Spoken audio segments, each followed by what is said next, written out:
ओम श्री परमात्मने नमः। श्रीमद्भगवद गीता अथ प्रथमोऽध्यायः।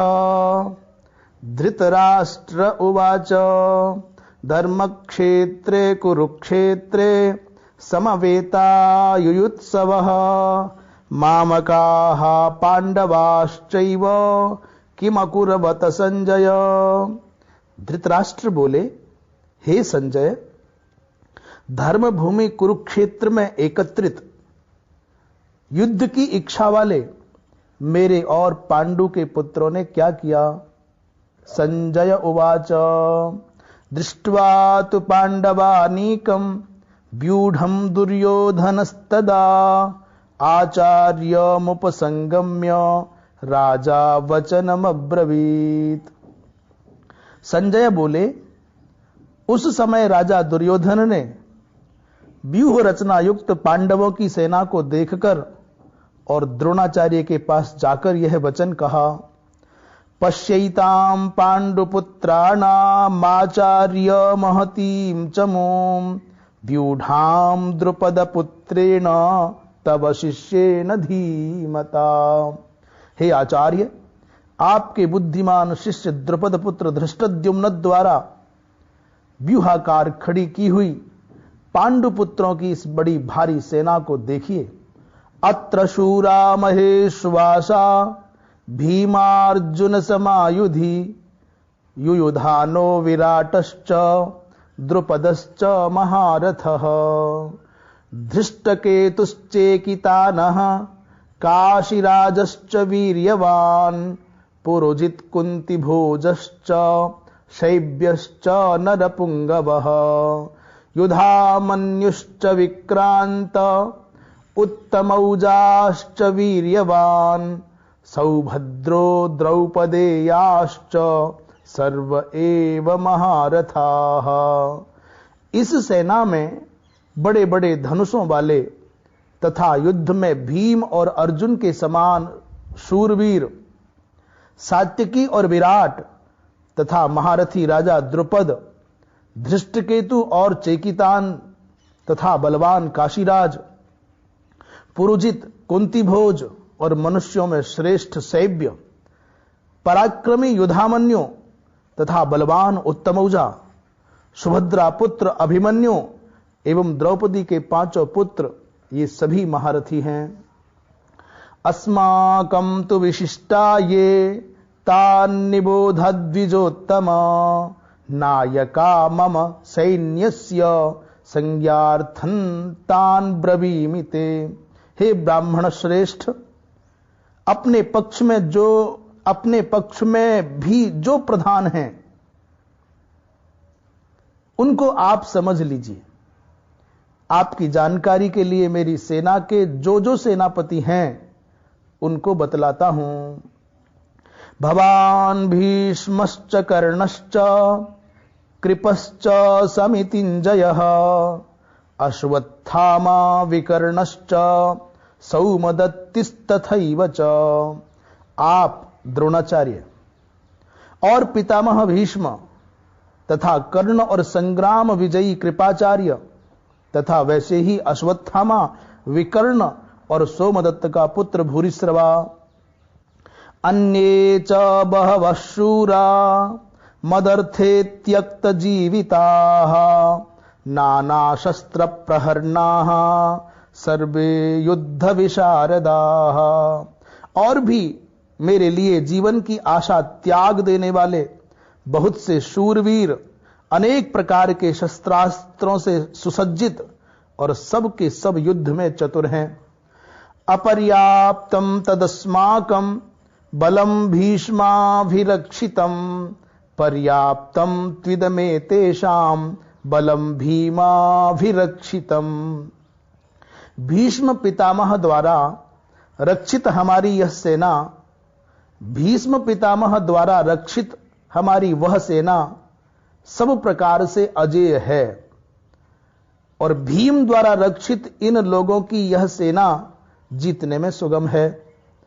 अयनेषु च सर्वेषु यथा भागमवस्थिताः भीष्ममेवाभिरक्षन्तु भवन्तः सर्व एव हि। इसलिए सब मोर्चों पर अपनी अपनी जगह स्थित रहते हुए आप लोग सभी निस्संदेह भीष्म पितामह की ही सब ओर से रक्षा करें। तस्य संजनयन् हर्षं कुरु वृद्धः पितामहः सिंहनादं विनद्योच्चैः शंखं दध्मौ प्रतापवान। कौरवों में वृद्ध बड़े प्रतापी पितामह भीष्म ने उस दुर्योधन के हृदय में हर्ष उत्पन्न करते हुए उच्च स्वर से सिंह की दहाड़ के समान गरजकर शंख बजाया। ततः शंखाश्च भैर्यश्च पडवानक गोमुखाः सहसैवाभ्यहन्यन्त स शब्दस्तुमुलोऽभवत्। इसके पश्चात शंख और नगारे तथा ढोल मृदंग और नरसिंघे आदि बाजे एक साथ ही बज उठे। उनका वह शब्द बड़ा भयंकर हुआ। ततः श्वेतैर्हयैर्युक्ते महति स्यन्दने स्थितौ माधवः पांडवश्चैव दिव्यौ शंखौ प्रदध्मतुः। इसके अनंतर सफेद घोड़ों से युक्त उत्तम रथ में बैठे हुए श्री कृष्ण महाराज और अर्जुन ने भी अलौकिक शंख बजाए। पांचजन्यं ऋषिकेशो देवदत्तं धनंजयः पौंड्रं दधमौ महाशंखं भीमकर्मा वृकोदरः। श्री कृष्ण महाराज ने पांचजन्य नामक, अर्जुन ने देवदत्त नामक और भयानक कर्म वाले भीमसेन ने पौंड्र नामक महाशंख बजाया। अनंत विजयं राजा कुंती पुत्रो युधिष्ठिरः नकुलः सहदेवश्च सुघोष मणिपुष्पकौ। कुंती पुत्र राजा युधिष्ठिर ने अनंत विजय नामक और नकुल तथा सहदेव ने सुघोष और मणिपुष्पक नामक शंख बजाए। काश्यश्च परमेश्वासः शिखंडी च महारथः धृष्टद्युम्नो विराटश्च सात्यकिश्चापराजितः द्रुपदो द्रौपदेयाश्च सर्वशः पृथ्वीपते सौभद्रश्च महाबाहुः शंखान् दध्मुः पृथक पृथक। श्रेष्ठ धनुष वाले काशीराज और महारथी शिखंडी एवं धृष्टद्युम्न तथा राजा विराट और अजेय सात्यकी, राजा द्रुपद एवं द्रौपदी के पांचों पुत्र और बड़ी भुजा वाले सुभद्रा पुत्र अभिमन्यु, इन सभी ने हे राजन सब ओर से अलग अलग शंख बजाए।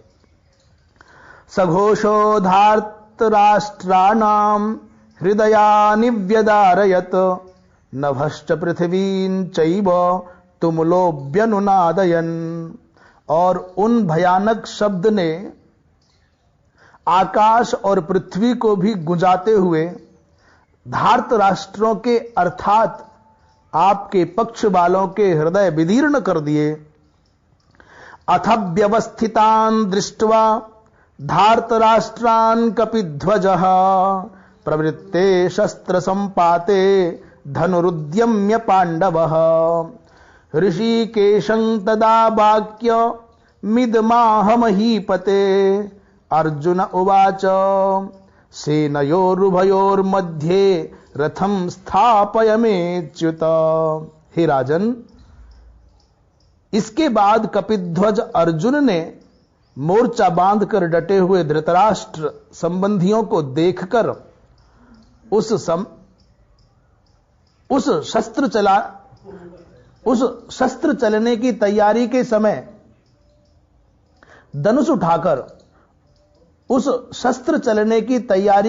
धनुष उठाकर ऋषिकेश श्री कृष्ण महाराज से यह वचन कहा, हे अच्युत, मेरे रथ को दोनों सेनाओं के बीच में खड़ा कीजिए।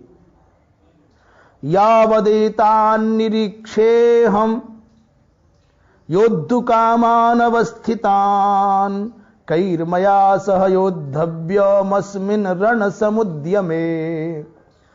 और जब तक कि मैं युद्ध क्षेत्र में डटे हुए युद्ध के अभिलाषी इन विपक्षी योद्धाओं को भली प्रकार देख लूं कि इस युद्ध रूप व्यापार में मुझे किन किन के साथ युद्ध करना योग्य है, तब तक उसे खड़ा रखिए। योत्स्यमानानवेक्षेऽहम् य एतेऽत्र समागताः धार्तराष्ट्रस्य दुर्बुद्धेर् युद्धे प्रियचिकीर्षवः। दुर्बुद्धि दुर्योधन का युद्ध में हित चाहने वाले जो ये राजा लोग इस सेना में आए हैं, इन युद्ध करने वालों को मैं देखूंगा। संजय उवाच एवमुक्तो हृषीकेशो गुडाकेशेन भारत सेनयोरुभयोर्मध्ये स्थापयित्वा रथोत्तमम् भीष्मद्रोण प्रमुखतः सर्वेषां च महीक्षिताम् उवाच पार्थ पश्यैतान् समवेतान् कुरुनिति।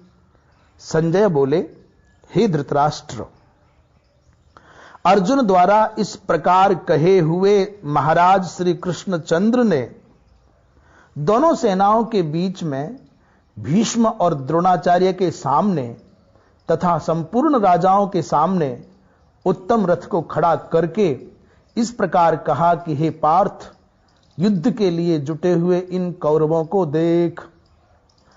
तत्रापश्यत् स्थितान् पार्थः पितॄनथ पितामहान् आचार्यान् मातुलान् भ्रातॄन् पुत्रान् पौत्रान् सखींस्तथा श्वशुरान् सुहृदश्चैव सेनयोरुभयोरपि।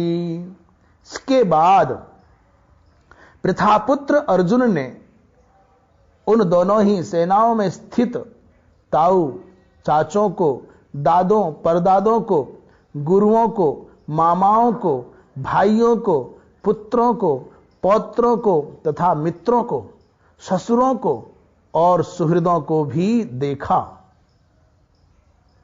तान् समीक्ष्य स कौन्तेयः सर्वान् बन्धून् अवस्थितान् कृपया परयाविष्टो विषीदन्निदमब्रवीत्।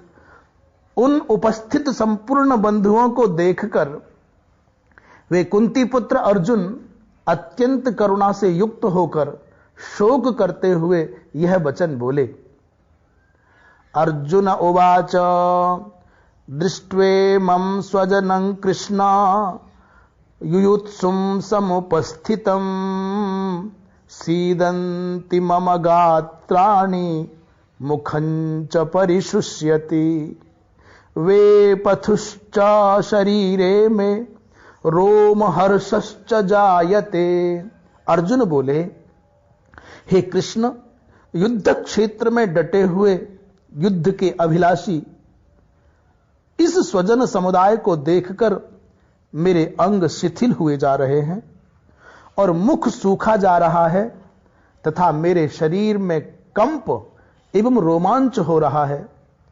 गांडीवं स्रंसते हस्तात् त्वक्चैव परिदह्यते न च शक्नोम्यवस्थातुं भ्रमतीव च मे मनः।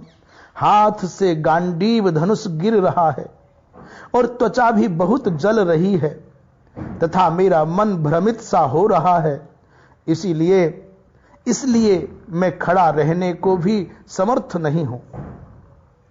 निमित्तानि च पश्यामि विपरीतानि केशव न च श्रेयोनुपश्यामि हत्वा स्वजनमाहवे। हे केशव, मैं लक्षणों को भी विपरीत ही देख रहा हूं तथा युद्ध में स्वजन समुदाय को मारकर कल्याण भी नहीं देखता। न कांक्षे विजयं कृष्ण न च राज्यं सुखानि च किन्नो राज्येन गोविंद किम भोगैर्जीवितेन वा। हे कृष्ण, मैं न तो विजय चाहता हूं और न राज्य तथा सुखों को ही।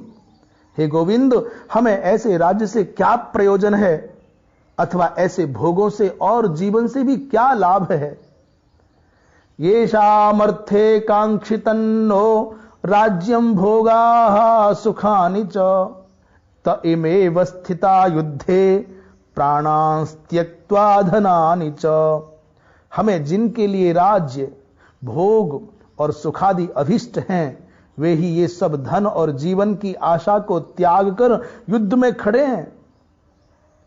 आचार्याः पितर पुत्रास् तथैव च पितामहाः मातुलाः श्वशुराः पौत्राः श्यालाः संबंधिनस्तथा। गुरुजन, ताऊ, चाचे, लड़के और उसी प्रकार दादे, मामे, ससुर, पौत्र, साले तथा और भी संबंधी लोग हैं। एतान्न हन्तुमिच्छामि घ्नतोऽपि मधुसूदन अपि त्रैलोक्य राज्यस्य हेतोः किं नो मही कृते। हे मधुसूदन, मुझे मारने पर भी अथवा तीनों लोकों के राज्य के लिए भी मैं इन सबको मारना नहीं चाहता। फिर पृथ्वी के लिए तो कहना ही क्या है। निहत्य धार्त राष्ट्रान्नः का प्रीति स्यात् जनार्दन पापमेवाश्रयेदस्मान् हत्वैतानाततायिनः। हे जनार्दन, धृतराष्ट्र के पुत्रों को मारकर हमें क्या प्रसन्नता होगी। इन आतताइयों को मारकर तो हमें पाप ही लगेगा। तस्मान्नार्हा वयं हन्तुम धार्तराष्ट्रान् स्वबान्धवान् स्वजनं हि कथं हत्वा सुखिनः स्याम माधव। अतएव हे माधव, अपने ही बांधव धृतराष्ट्र के पुत्रों को मारने के लिए हम योग्य नहीं हैं, क्योंकि अपने ही कुटुंब को मारकर हम कैसे सुखी होंगे। यद्यप्येते न पश्यन्ति लोभोपहत चेतसः कुलक्षय कृतं दोषं मित्रद्रोहे च पातकम् कथन्न ज्ञेयमस्माभिः पापादस्मान्निवर्तितुं कुलक्षय कृतं दोषं प्रपश्यद्भिर्जनार्दन।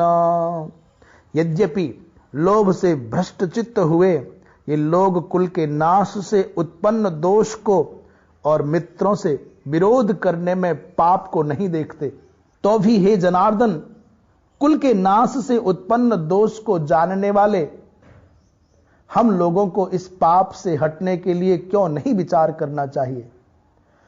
कुलक्षये प्रणश्यन्ति कुलधर्माः सनातनाः धर्मे नष्टे कुलम कृत्स्न मधर्मोऽभिभवत्युत। कुल के नाश से सनातन कुल धर्म नष्ट हो जाते हैं। धर्म के नाश हो जाने पर संपूर्ण कुल में पाप भी बहुत फैल जाता है।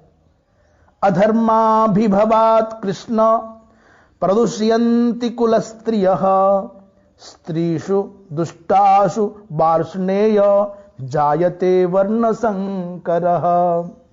हे कृष्ण, पाप के अधिक बढ़ जाने से कुल की स्त्रियां अत्यंत दूषित हो जाती हैं, और हे वार्ष्णेय, स्त्रियों के दूषित हो जाने पर वर्ण संकर उत्पन्न होते हैं। वर्ण संकर उत्पन्न होते हैं। स्त्रियों के दूषित हो जाने पर वर्ण संकर उत्पन्न होता है। संकरो नरकायैव कुलघ्नानां कुलस्य च पतन्ति पितरो ह्येषां लुप्तपिंडोदक क्रियाः। वर्ण संकर कुल घातियों को और कुल को नरक में ले जाने के लिए ही होता है। लुप्त हुई पिंड और जल की क्रिया वाले अर्थात श्राद्ध और तर्पण से वंचित इनके पितर लोग भी अधोगति को प्राप्त होते हैं। दोषैरेतैः कुलघ्नानां वर्ण संकर कारकैः उत्साद्यन्ते जाति धर्माः कुलधर्माश्च शाश्वताः, कुलधर्माश्च शाश्वताः। इन वर्ण संकर कारक दोषों से, इन वर्ण संकर कारक दोषों से कुलघातियों के सनातन कुल धर्म और जाति धर्म नष्ट हो जाते हैं। उत्सन्न कुल धर्माणाम मनुष्याणाम जनार्दन नरके नियतम वासो भवतीत्यनुशुश्रुमा। हे जनार्दन, जिनका कुल धर्म नष्ट हो गया है, ऐसे मनुष्यों का अनिश्चित काल तक नरक में वास होता है, ऐसा हम सुनते आए हैं। अहो बत महत पापम कर्तुम व्यवसिता वयम यद्राज्य सुख लोभेन हंतुम स्वजनमुद्यता, हंतुम स्वजनमुद्यता। हा शोक, हम लोग बुद्धिमान होकर भी महान पाप करने को तैयार हो गए हैं, जो राज्य और सुख के लोभ से स्वजनों को मारने के लिए उद्यत हो गए हैं। यदि माम अप्रतीकार मशस्त्रम शस्त्रपाणयः धार्तराष्ट्रारणे हन्युस् तन्मे क्षेमतरम भवेत। यदि मुझ शस्त्र रहित एवं सामना न करने वाले को शस्त्र हाथ में लिए हुए धृतराष्ट्र के पुत्र रण में मार डालें, तो वह मारना भी मेरे लिए अधिक कल्याणकारक होगा। संजय उवाच एवं मुक्त्वार्जुन संख्ये रथोपस्थ उपाविशत विसृज्य सशरं चापम शोक संविघ्न मानसः। संजय बोले, रणभूमि में शोक से उद्विग्न मन वाले अर्जुन इस प्रकार कहकर बाण सहित धनुष को त्याग कर रथ के पिछले भाग में बैठ गए। ओम तत्सद इति श्रीमद् भगवद गीतासु उपनिषत्सु ब्रह्म विद्यायां योग शास्त्रे श्री कृष्णार्जुन संवादेर्जुन विषाद योगो नाम प्रथमोऽध्यायः। श्री कृष्णार्पणमस्तु।